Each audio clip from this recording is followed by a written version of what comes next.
Welcome to a new time. Welcome to a new era. This ain't WCW. This ain't Monday Night Raw. This ain't SmackDown. This ain't even WWE. Feel the wrath of the pythons. You shall feel the wrath of Hulkamania. This is where the power lies. And that's the bottom line because Stone Cold said so. He put hard times on Dusty Rhodes and his family. I got a 66 and 2/3 chance of winning because Kurt Angle knows he can't beat me and he's not even going to try. It's time to step into the squared circle and get it done.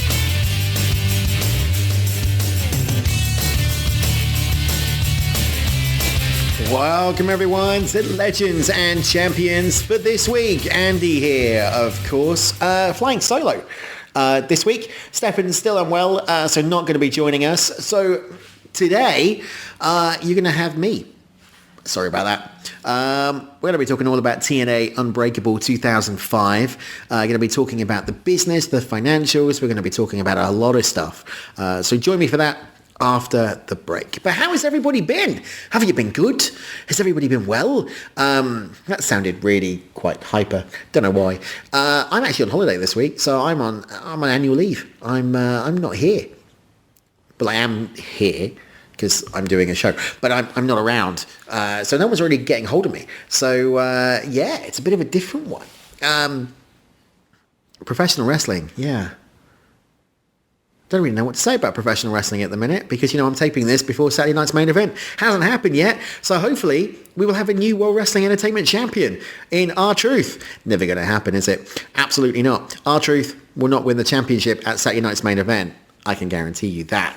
But we've got a lot of things happening at Celebrate Wrestling, of course, each and every week. On Saturday, you can join the dynamic duo of Mitch and Dimitri for the alternate commentary table. You can be a part of the Greek World Order.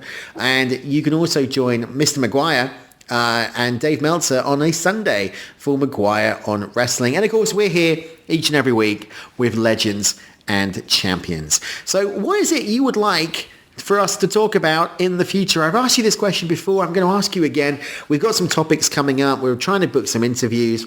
What would you like us to cover? It was really fun for me to kind of go back and do a TNA show because we haven't really looked at a TNA pay-per-view in 30-odd shows since this place kicked off. So to go back and talk a bit of TNA was good fun. There's going to be some ECW coming up. I've had a request from Joe to do AEW All In. So we're going to go back and do the first All In, which of course was just called All In. There was no AEW at that point. So we're going to do All In. How many times can I say All In? In the few weeks. We've got a Legacy of Sabu coming up and a whole lot more. But let me know what you would like Stefan and I, when he's back, to talk about on this show, and we will do it. Right, let's get to it, people. We are going to go in just a second to a commercial break, and when we come back, I will be here talking TNA Unbreakable. I'll see you after this.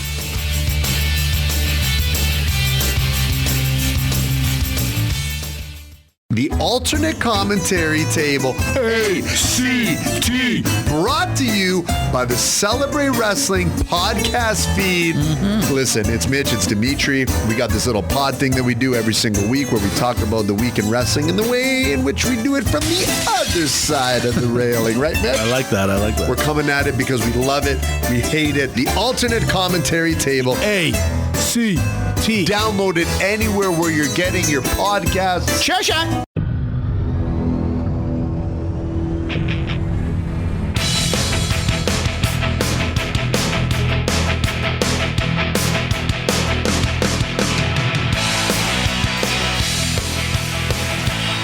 Flying solo this week. Welcome to Legends and Champions. Andy, of course, back from the ad break.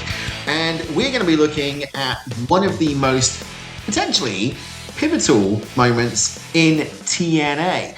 We're going to be taking a trip back to September the 11th, 2005 to break down and dissect a pay-per-view that really, for many, including myself, defines an era of TNA wrestling.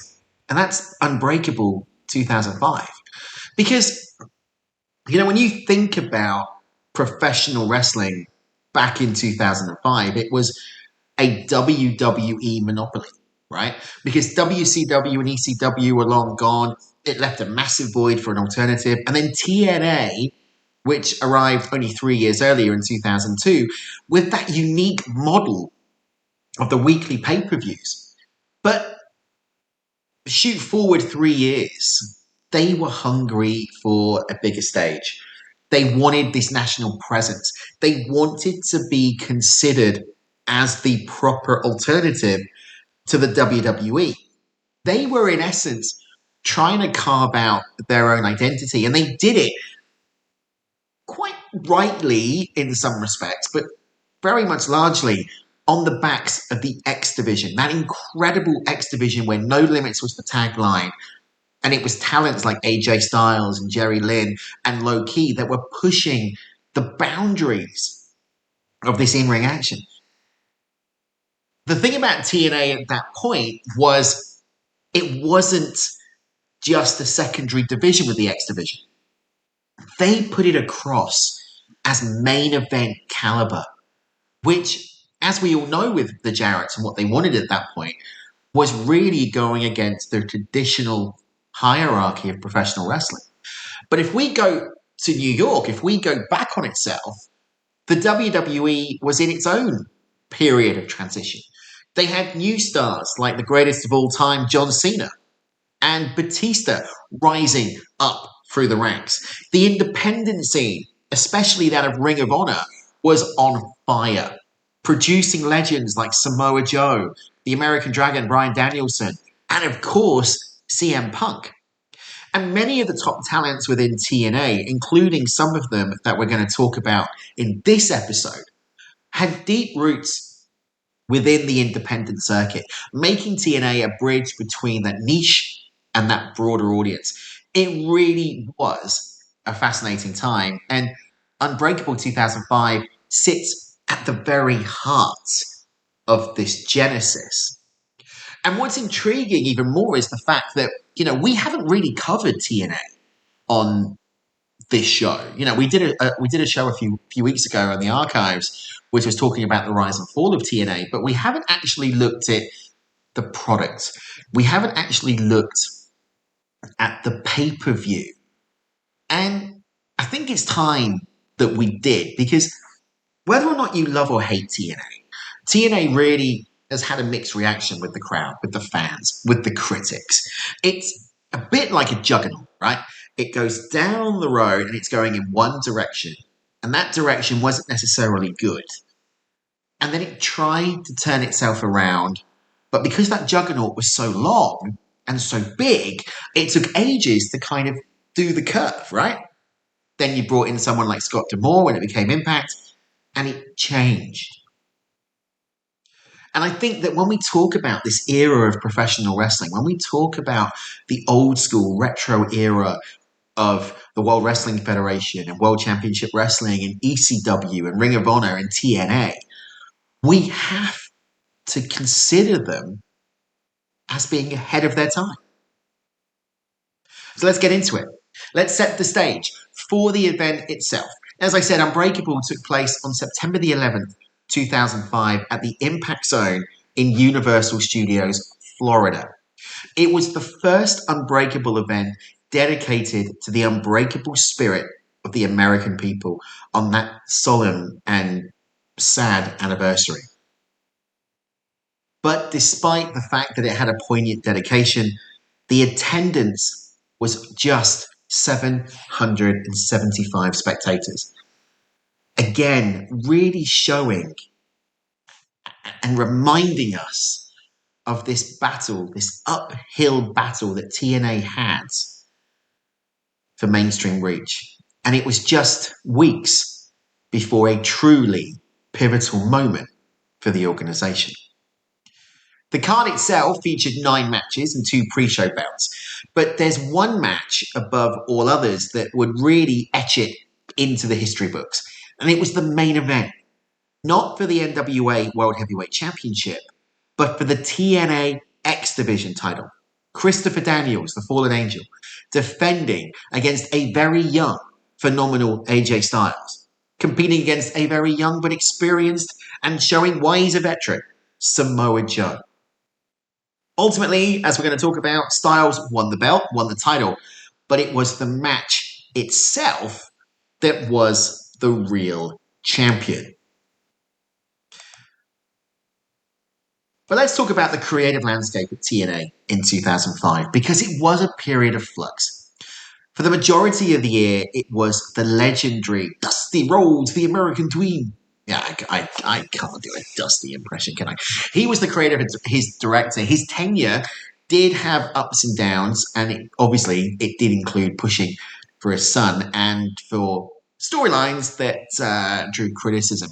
And again, you talk about the legend that is Dusty Rhodes. Was he out of his depth? Was he out of context? Don't know. That's a question for another time.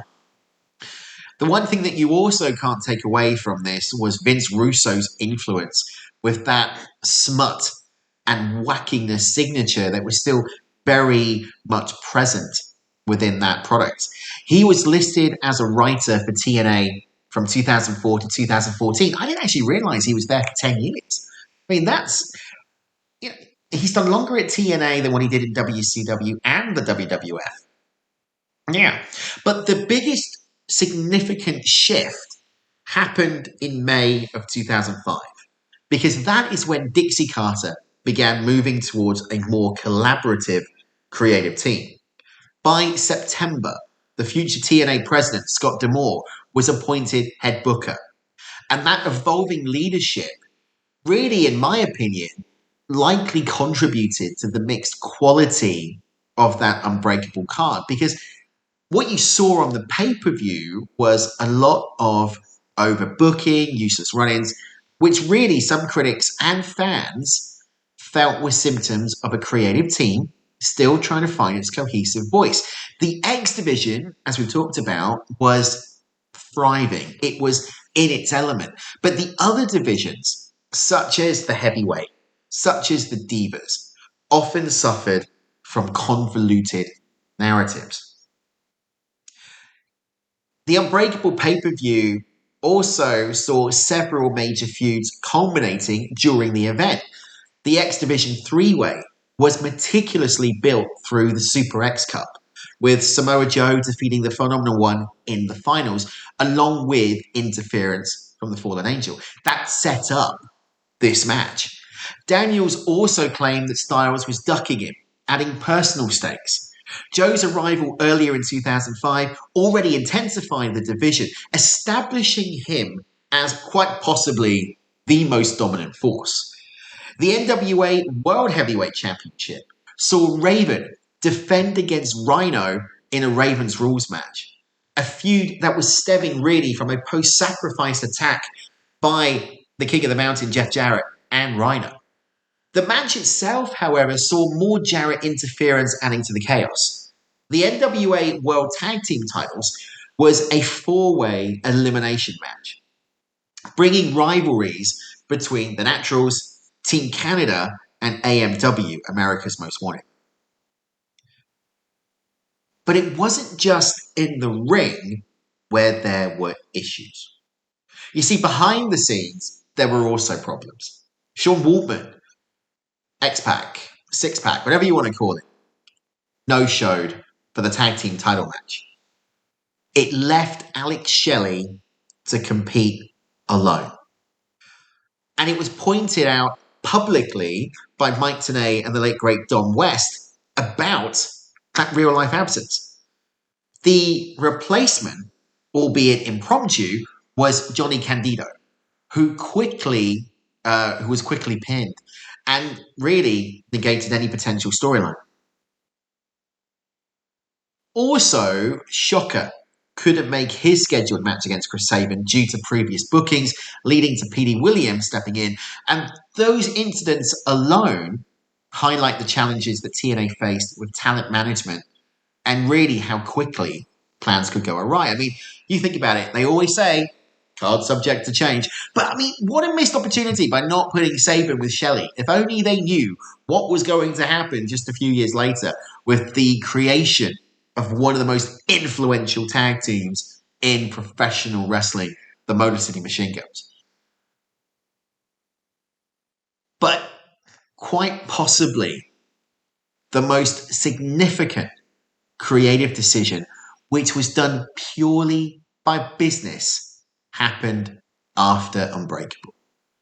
Because 4 days later, on September the 15th, Raven lost the NWA World Heavyweight Championship back to Jeff Jarrett.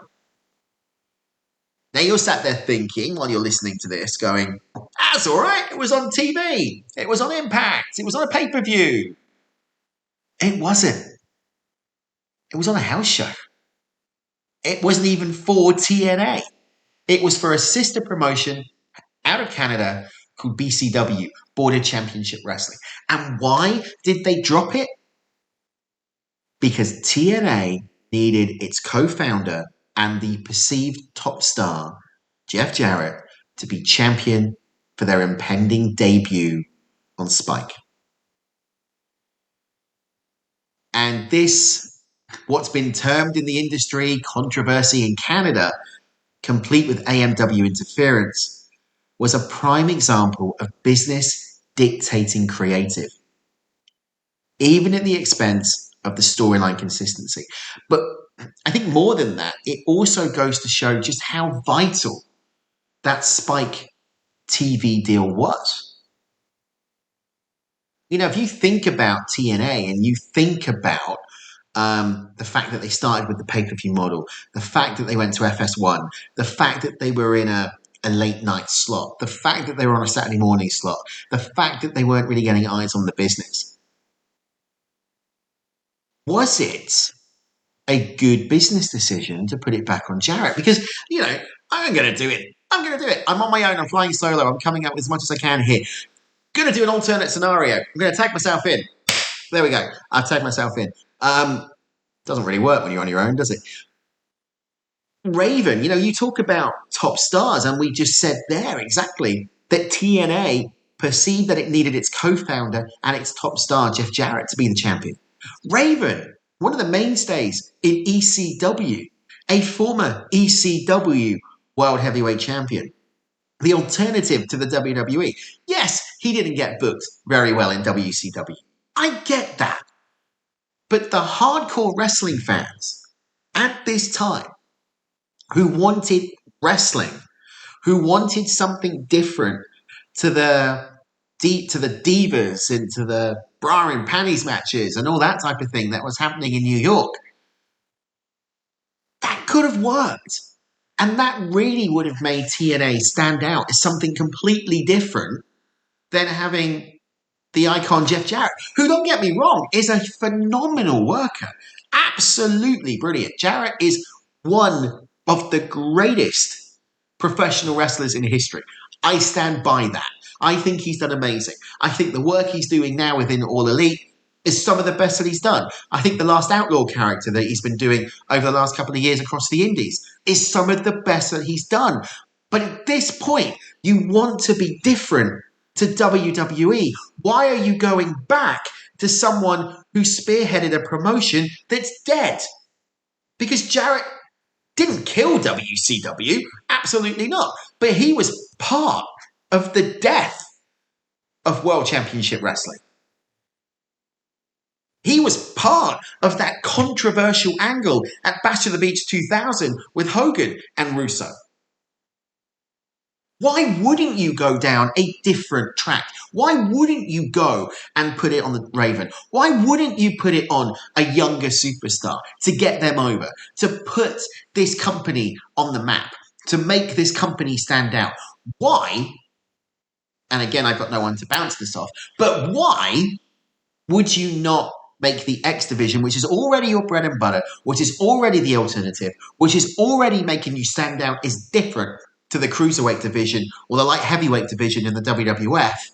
Why did you not have that as your focus going in to the Spike deal? Because the NWA, as much as it's got lineage, as much as it's got history, as much as back in the 1980s, it was the go-to destination. As much in the 1980s, it had the legends such as the Natural, the The American Dream, Dusty Rhodes, as Harley Race, as the Nature Boy, Ric Flair, as Sting, as Luger. As much as it had those icons, the NWA by this point was nothing.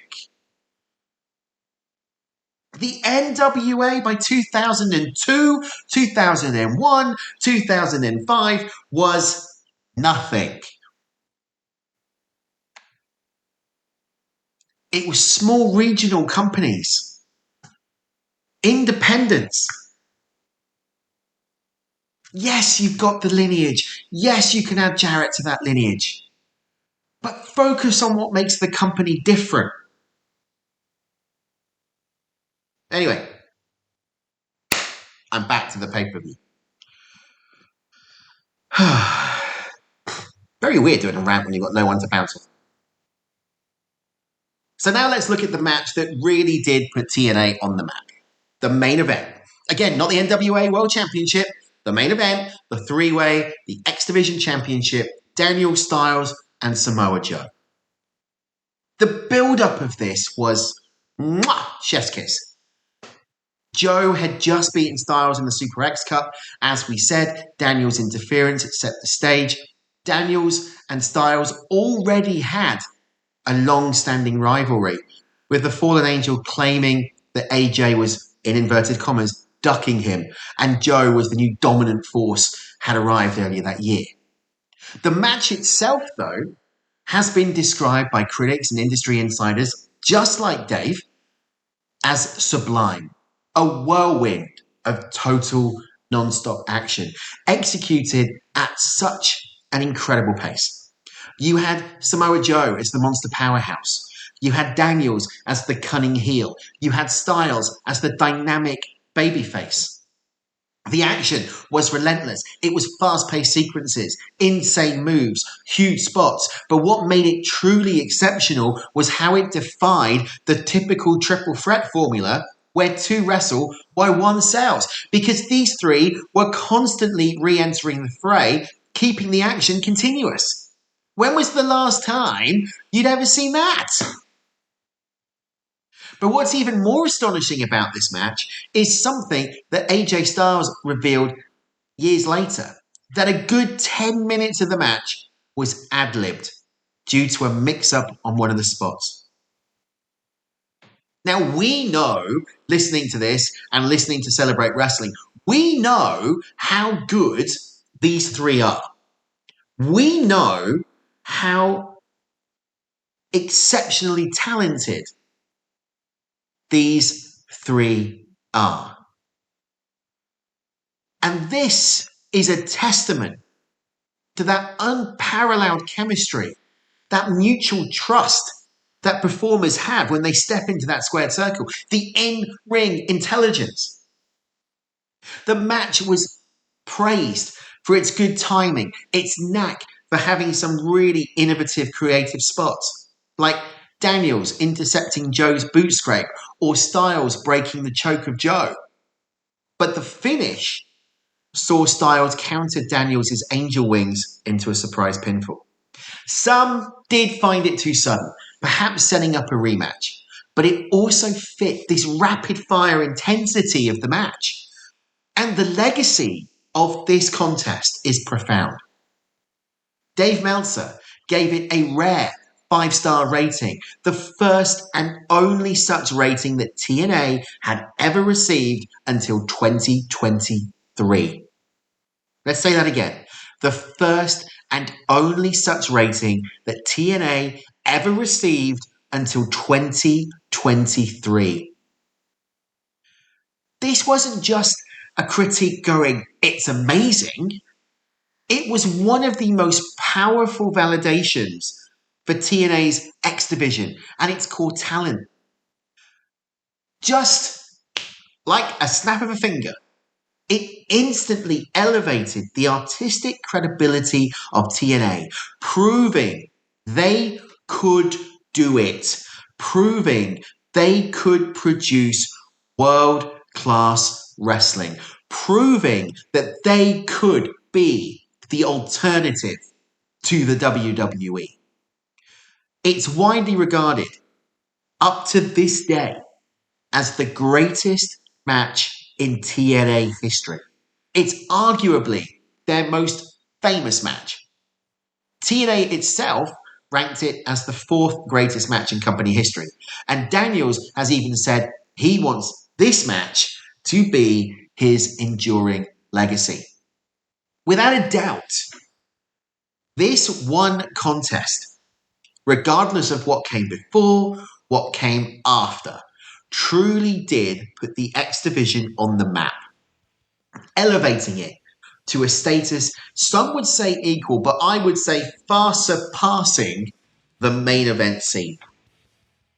It's fast-paced, high-spot style, influenced the broader wrestling landscape, particularly the super indie show style that became prevalent. It became a crucial marketing tool for TNA, allowing them to legitimately claim a superior in-ring product and give fans a compelling reason to cross the line, especially as they prepared to debut the Spike TV.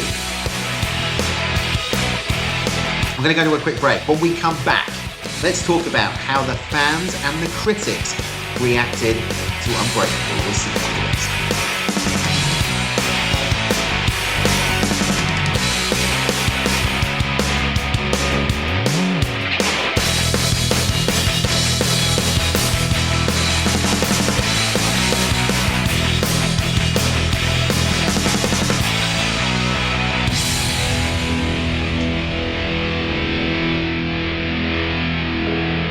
Welcome back to Legends and Champions, talking all about TNA Unbreakable 2005. So far, we've talked about how much of an impact the X Division Triple Threat match had on that pay-per-view. We have talked about the validity, I can't even speak, I'm that excited, of the NWA World Championship. We have talked about Jarrett winning it back 4 days later in Canada. We have talked about TNA crossing the line. But now, let's talk about how the fans and the critics actually did react to Unbreakable as a whole.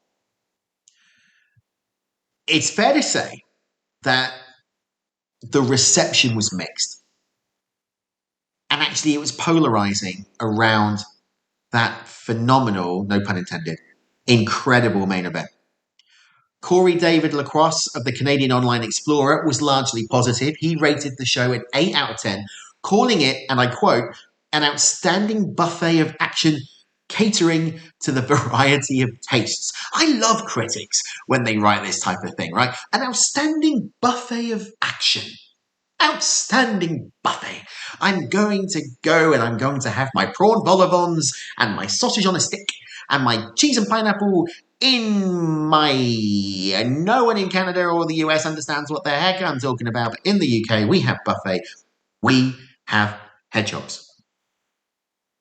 That's one for you to look up.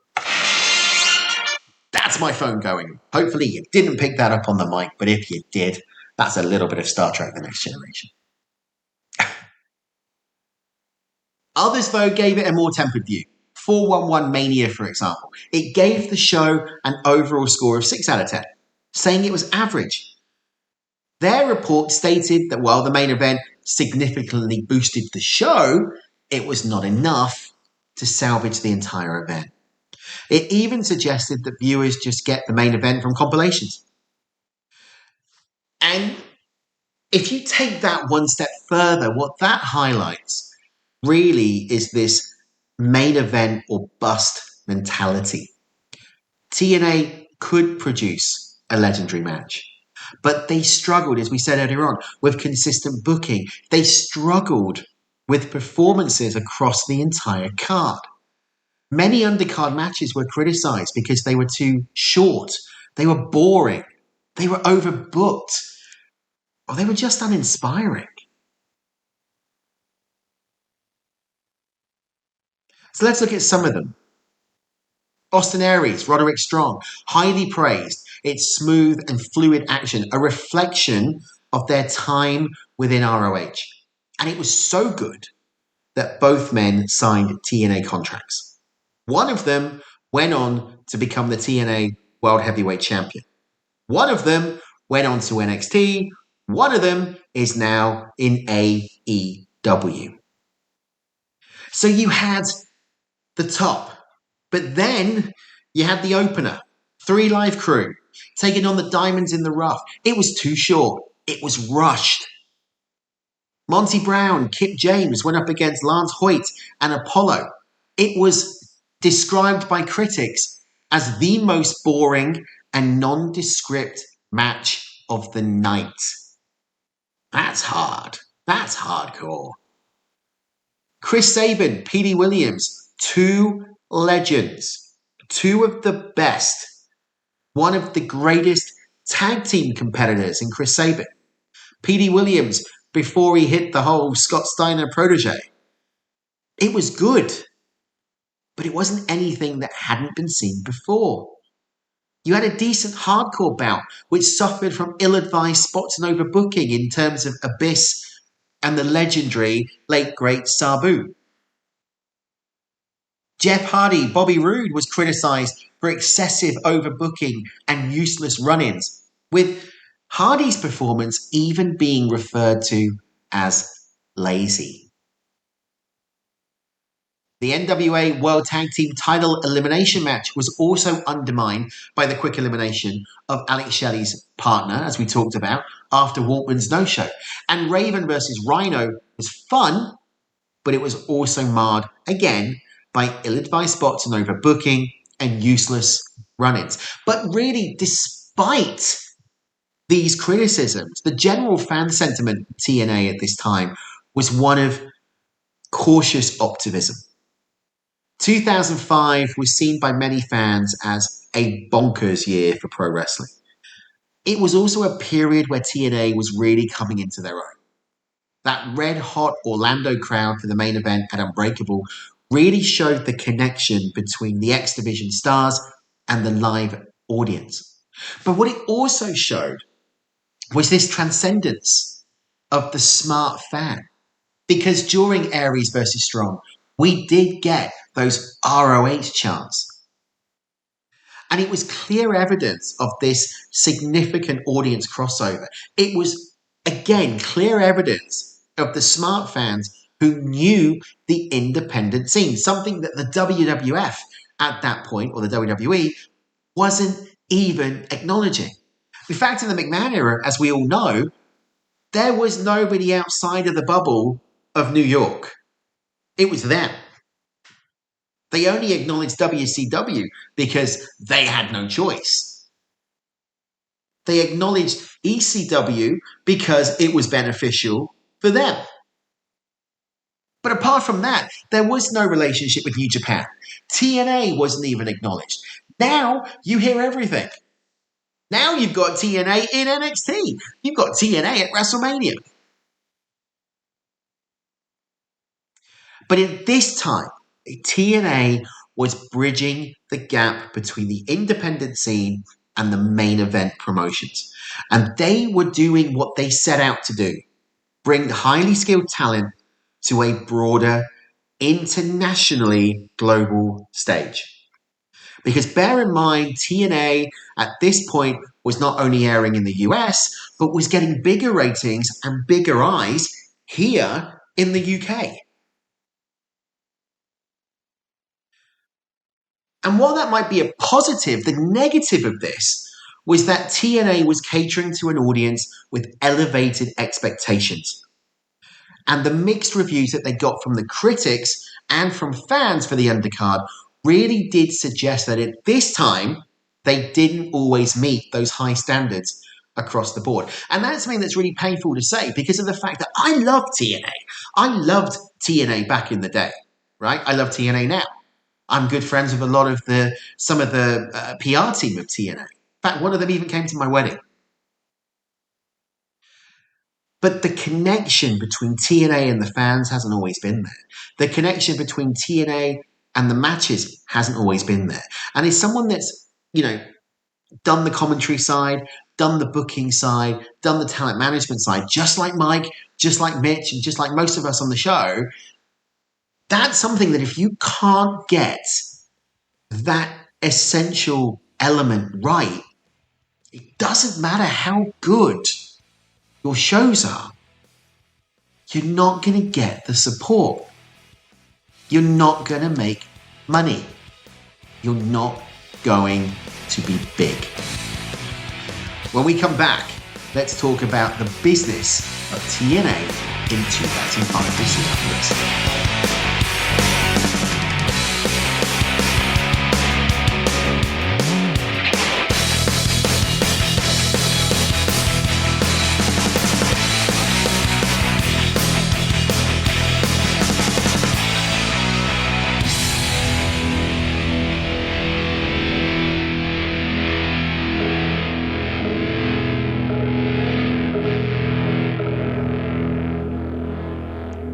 Welcome back to Legends and Champions. This episode is all about TNA Unbreakable 2005. More than that, it's also about TNA as a whole. Something different this week, talking about a company that really didn't get much airtime on Legends up until now.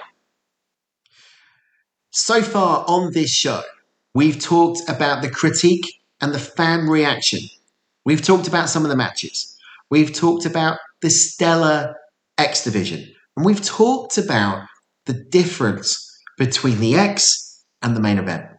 But now what we're going to do is focus on the business of TNA, the business side of the company in 2005. Because we all know that TNA struggled financially. And it carried on. This was still a precarious time for the organization. TNA, who was owned by Panda Energy, was a company with a reported net worth of $5 billion. But despite that deep pocket, TNA was often regarded and seen as Dixie Carter's plaything, her toy, her hobby. And reportedly cost Panda Energy around $100 million by 2016. And there was a lot of speculation about why Panda Energy didn't invest more heavily, with some suggesting that TNA was just a, and I quote, ploy to keep her out of the family business. They even turned down acquisition offers of $10 and $20 million. Now, what that means is it indicated a complex, perhaps reluctant ownership. And this all points to TNA operating at a major significant loss, lacking this sustainable business model without a major consistent television presence. And as we all know, before the national cable deal, TNA's early model relied on weekly pay-per-views at $9.95. Initial estimates suggested that in order to break even during this period, they needed about 50,000 buys each week. But according to Dave Meltzer of the Wrestling Observer newsletter, actual buy rates were between a mere 5 to 15,000 weekly. After 111 weekly pay-per-views, they stopped that model in September 2004. Not 24, that's last year. They moved then to a monthly 3-hour pay-per-views. The first of those was Victory Road 2004. Which only got in the low 10,000s in buy rates. Now, whilst I haven't been able to get specific buy rates for Unbreakable 05, because they've not been released, the low attendance of 775 fans really does suggest a modest amount of pay-per-view buys. So if we put this into context, the next major pay-per-view that they ran was Bound for Glory 2005, and that only got an estimated 30 to 35,000 buys, still proving to be a significant struggle for pay-per-view and revenue. But it wasn't just pay-per-view, it was TV, because their television presence also reflected the struggles. The Impact show on FSN on Fox Sports Net from June 04 to May 05 averaged just 0.2 household rating. After leaving FSN, Impact moved to webcasts and syndication from June to September 05, meaning that they had no consistent national TV presence directly leading them into this pay-per-view, which ultimately severely limited their exposure. And then that brings us to the most crucial financial development for TNA in 2005, the securing of a TV deal with Spike TV. The deal was announced and Impact debuted on Spike on October the 1st, 2005. Now remember, Unbreakable was on September the 11th, making it the final major pay-per-view before this huge monumental transition. And the timing was strategic. Why? Because Spike TV had just lost WWE Raw back to USA, and it created a huge void for wrestling content. So if you remember back to 2005, that was Raw Homecoming. Previously, Spike, which had been called TNN, had ECW, dropped ECW for WWE, WWE dropped them for USA, they took TNA. I think the only company they didn't have any hands in was Ring of Honor. But because TNA actually made a really good business decision, they stepped in. And it was a monumental victory, giving them a platform and a built-in audience that really they could never have achieved on FSN. Or they could never have achieved it through webcasts. And initially, Impact aired on Spike on Saturdays at 11 p.m. Eastern Time. And initial ratings were around 0.7, were a massive, massive improvement. The deal wasn't just an opportunity for the company. It was a necessity for the company's survival and growth. Because without it, ladies and gentlemen, TNA's long-term viability, there wouldn't have been one, right? It was highly questionable. This Spike TV deal fundamentally changed and altered TNA's trajectory in the wrestling landscape, transforming it from a niche, struggling promotion into a legitimate national player. So if we're looking at legends and champions, if we're looking at the narrative that we've done on this show about talking about the best and the worst and sometimes the damn right weird of old school wrestling, what is the impact of Unbreakable 2005 on that narrative? Well, let's unpack it, shall we? Because to me, what this shows is that it's a compelling microcosm of TNA's identity, of its aspirations, of its struggles during those formative years. There is no doubt that Unbreakable undeniably showcased their greatest strength, the X Division. And we go back to it, that universally acclaimed 5-star main event featuring the Phenomenal One, featuring the Fallen Angels, featuring Samoa Joe, didn't just deliver an unparalleled in-ring spectacle.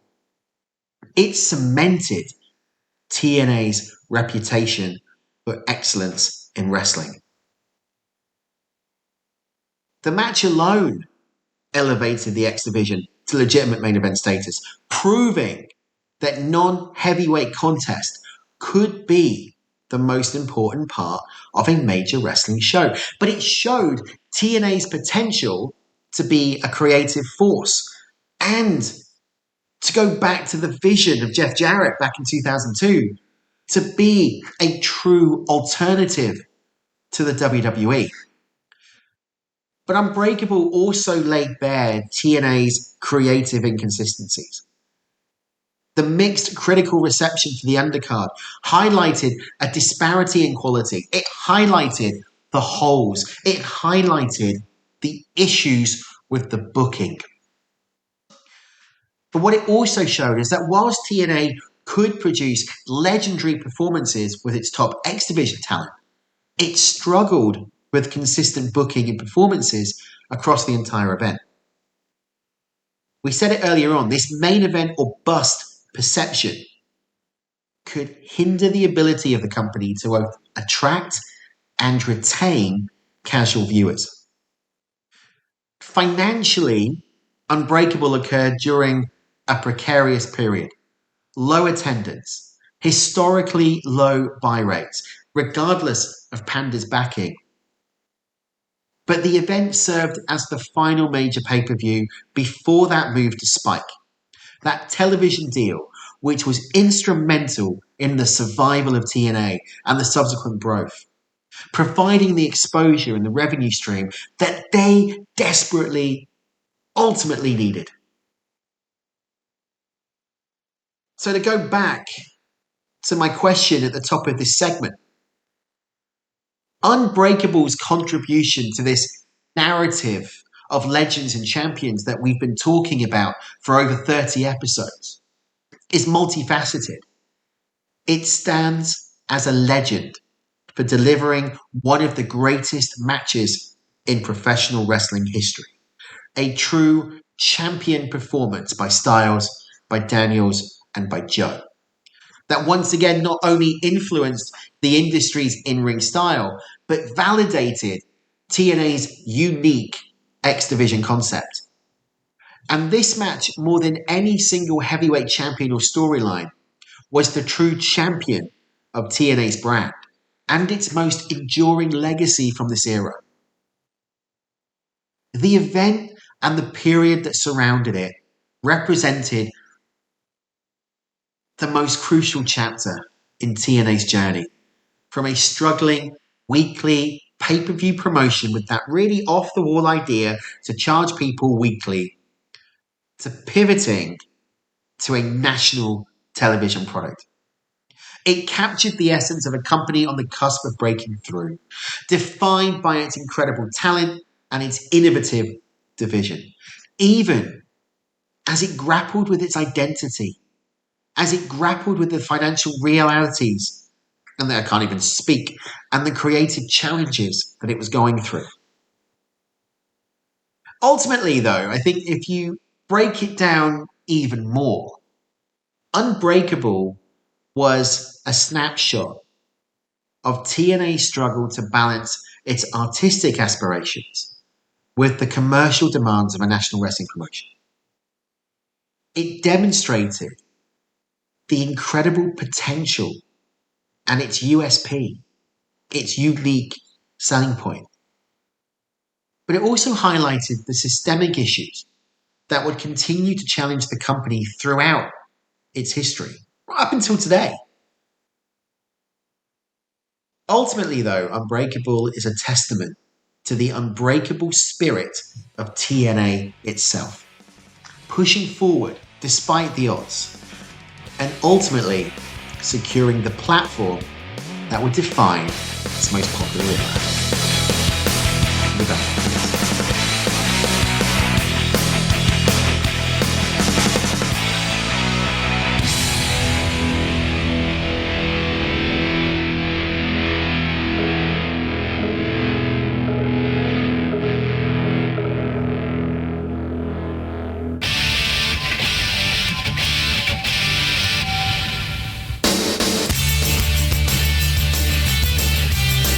welcome back to Legends and Champions for this week. Andy here, wrapping it all up. I hope you enjoyed that breakdown of TNA Unbreakable 2005. Next week, we're opening the vault of NXT. What are we going to do here? We're going to go to the first NXT TakeOver event, and I'm going to be breaking that down for you. So we'll be looking at the action, we'll be looking at the card, we'll be talking, I'm sure, about creative and the business. So that's next week on this show, NXT TakeOver, the first one. Can't wait for that. It's going to be a cracker, and hopefully Stefan will be here. If not, it will be me on the Todd. But whatever happens, one of us or both of us will see you then. So until then, come and be a part of the Facebook group across social media. Just search for Celebrate Wrestling. When you're there, click join, answer a few questions, because that's what Meta tells us we have to do. And Mike will let you in, and then you can be a part of this epic community that has been built from Mitch, Dimitri, from Joe, from me, from Stefan, from Mike, and from everybody. And you can be a part of the conversation. Now, one request I do have for you. If you are listening to us on podcast, brilliant, thank you. If you are listening to us on Spotify, thank you. If you are listening to us on Apple, thank you. Podbean, thank you. iHeart, thank you. Any other podcast provider, thank you. And now is my call to action. Please like and subscribe and leave us a review. Please share us with any other wrestling fans you know. Spread the word of Celebrate Wrestling. Spread the word of the ACT. Spread the word of MOW. Spread the word of LAC. How many more acronyms can we do? How many more abbreviations can we do? It's a mission. It's like at work. I've got 400 abbreviations at work, and I seem to be doing abbreviations here. Spread the word. Get the message out of everything that the guys are doing on the show. Spread social media out. Let's get trending, because we do this for you. We love doing it. And I'm speaking on behalf of all of us in the hosting team. We love doing it. It's a great fun. It's a great laugh. Interacting with all of you is what we do it for. But let's get us trending. We can then bring you bigger and better guests on all of our shows. And that's my call to action for each and every one of you. That's it. For me, I'm going to stop waffling. We will be back next week with more Legends and Champions. Until then, so long, goodbye, see you at the matches. Bye-bye now.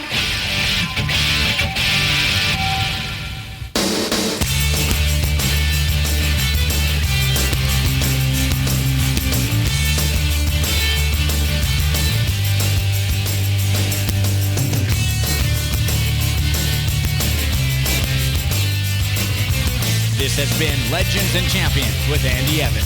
Thank you for listening.